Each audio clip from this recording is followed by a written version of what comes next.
नमस्कार दोस्तों, मैं हूं सीए विनय। स्वागत करता हूं आपका अपने चैनल सीए विनय जगदीश में। आज हम चैरिटेबल ट्रस्ट से रिलेटेड एक और बहुत ही इंपॉर्टेंट टॉपिक डिस्कस करने जा रहे हैं। आज जो टॉपिक हम डिस्कस करने जा रहे हैं वो टॉपिक है how to amend a charitable trust. Means अगर आपने कोई चैरिटेबल ट्रस्ट बना रखा है और उस चैरिटेबल ट्रस्ट में किसी भी रीजन की वजह से अगर आपको चेंज करना पड़े तो वो चेंज किस तरीके से आप लेकर आ सकते हैं, क्या प्रोसेस आपको फॉलो करना पड़ेगा, एज वेल एज क्या डॉक्यूमेंटेशन आपको मेंटेन करने होंगे इस तरह के चेंज को लेकर आने के लिए। तो आज का वीडियो इसी टॉपिक पर रहने वाला है। चलिए सबसे पहले जानते हैं एक ट्रस्ट डीड जो आपने बनाई है उसमें चेंज या अमेंडमेंट की रिक्वायरमेंट क्यों आ पड़ती है। देखिए, अगर फ्यूचर में आपने कोई जो ट्रस्टी बनाए हैं उनमें से किसी ट्रस्टी को रिमूव करना है तो आपको चेंज करना पड़ सकता है, अमेंड करनी पड़ सकती है डीड, या कोई नया ट्रस्टी आपको अपॉइंट करना है या रिमूव करना है एग्जिस्टिंग में से कोई। अगर आपको जो ऑब्जेक्ट क्लोज आपने ओरिजिनली जिस पर्पस के लिए ट्रस्ट अपना बनाया था, अगर उस ऑब्जेक्ट्स में कुछ अमेंडमेंट करना है, उस ऑब्जेक्ट्स में कुछ चेंज करना है, या कोई ऑब्जेक्ट्स आपको ऐड करने हैं, या कोई रजिस्टर्ड ऑफिस जो आपने डिक्लेयर किया था ट्रस्ट बनाते समय वो आपको चेंज करना है, या अपनी ट्रस्ट का नाम में कुछ अमेंडमेंट करना है, नाम को चेंज करना है, तो इन सभी सिचुएशंस में अमेंडमेंट की जरूरत पड़ सकती है। तो आपको ये सब एग्जांपल्स हैं किन सिचुएशंस में आपको ट्रस्ट डीड को अमेंड करने की रिक्वायरमेंट आ सकती है। तो चलिए अब समझते हैं अमेंडमेंट के रूल्स क्या क्या कहते हैं। तो देखिए, किसी भी तरह की कोई भी अमेंडमेंट करने से पहले सबसे पहले आपको ट्रस्ट डीड एक बार गो थ्रू करना है। ट्रस्ट डीड में आपको रेलेवेंट क्लॉज देखना है अमेंडमेंट से रिलेटेड। अमेंडमेंट से रिलेटेड अगर आपने कोई क्लॉज ट्रस्ट डीड में मेंशन किया है तो उसमें हम प्रिस्क्राइब करते हैं, हम उसमें मेंशन करते हैं कि ट्रस्ट डीड में बेसिकली हम प्रोसेस प्रिस्क्राइब करते हैं क्या प्रोसेस फॉलो करना पड़ेगा किसी भी तरह का कोई भी अमेंडमेंट लेकर आने के लिए। फॉर एग्जांपल, अगर आपने अमेंडमेंट का क्लॉज अपने ट्रस्ट डीड में मेंशन किया है और आपने मेंशन किया किसी भी तरह का कोई भी अमेंडमेंट जो बोर्ड ऑफ ट्रस्टीज हैं ये लेकर आ सकते हैं, तो आपको वो प्रोसेस फॉलो करना पड़ेगा। तो अगर मान लीजिए किसी भी रीजन की वजह से अगर अमेंडमेंट से रिलेटेड कोई भी क्लॉज आपकी ट्रस्ट डीड में मेंशन नहीं है, तब आपको सिविल कोर्ट जाना पड़ता है। सिविल कोर्ट से जाकर आपको अमेंडमेंट करवानी पड़ती है। सिविल कोर्ट भी डायरेक्टली ऐसा नहीं होता आप एप्लीकेशन देंगे और वो अमेंडमेंट एक्सेप्ट कर लेंगे।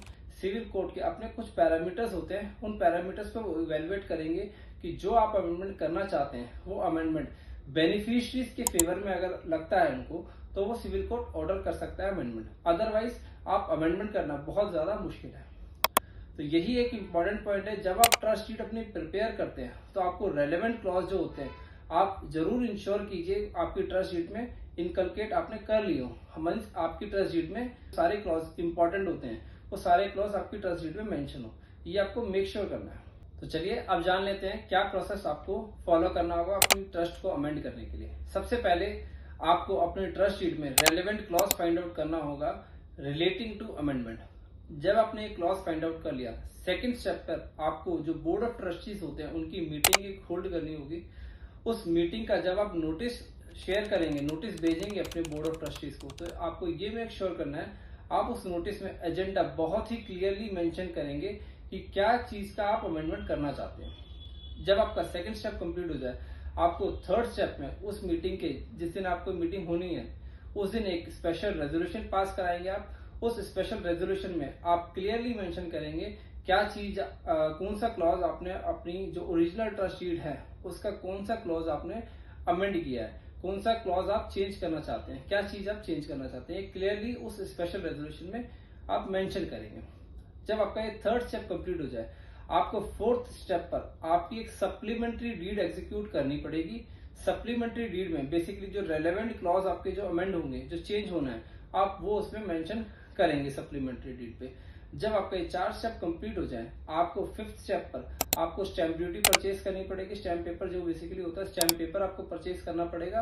और अगेन जैसे आपने रजिस्ट्रेशन के समय कोर्ट में ई फीस पे करी थी, अपॉइंटमेंट फीस पे करी थी, उसी तरीके से आपको सप्लीमेंट्री डीड एग्जीक्यूट करने के लिए अगेन ई फीस पे करनी पड़ेगी। आपको फिजिकली रजिस्ट्रार ऑफिस में जाना पड़ेगा, वहां पर वो चेंज एग्जीक्यूट करने के लिए सप्लीमेंट्री डीड के साथ जो सेटलर है एज वेल एज जो आपके जो विटनेसेस होंगे वहां पर आपको फिजिकली प्रेजेंट होना पड़ेगा। जैसे आपने रजिस्ट्रेशन के समय डॉक्यूमेंट प्रेजेंट किए थे उसी तरीके से आपको सप्लीमेंट्री डीड के समय वहां पर पेपर प्रेजेंट करने पड़ेंगे। जब आपका ये फिफ्थ स्टेप कंप्लीट हो जाए, सिक्स स्टेप में जितने भी आपने एग्जिस्टिंग रजिस्ट्रेशन ले रखे हैं, जैसे मान लीजिए 12A का रजिस्ट्रेशन ले रखा है, ATG का रजिस्ट्रेशन ले रखा है, FCRA का रजिस्ट्रेशन ले रखा है, नीति आयोग का रजिस्ट्रेशन ले रखा है, जो डिफरेंट डिफरेंट मिनिस्ट्रीज होते हैं, डिफरेंट डिपार्टमेंट्स होते हैं, जहां पर आपने रजिस्ट्रेशन ले रखा है, आपको वहां पर जैसे ही आपकी सप्लीमेंट्री डीड फाइनल हो जाए, आपकी रजिस्टर्ड हो जाए, आपको इमीडिएटली सभी डिपार्टमेंट्स को, सभी मिनिस्ट्रीज को इंटीमेट करना है ये आपने इस तरह का अमेंडमेंट अपनी ट्रस्ट डीड में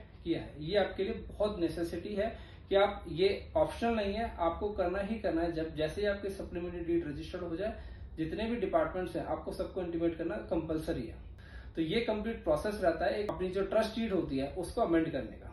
तो दोस्तों, काफी लोगों को इस तरह के अमेंडमेंट एग्जीक्यूट करना बहुत ही मुश्किल लगता होगा। मुश्किल इसलिए लगता है क्योंकि जब ओरिजिनल ट्रस्ट डीड एग्जीक्यूट करते हैं उस समय काफी बार ये देखा गया है, मतलब मैंने पर्सनली एक्सपीरियंस किया है कि amendment related clause trust deed में मेंशन नहीं होता।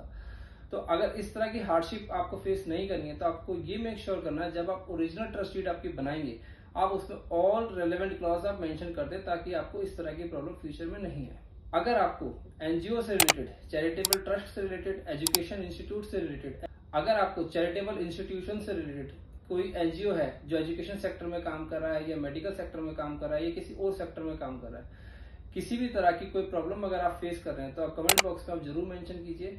मैं जल्दी से जल्दी आपको रिवर्ट करने की कोशिश करूंगा।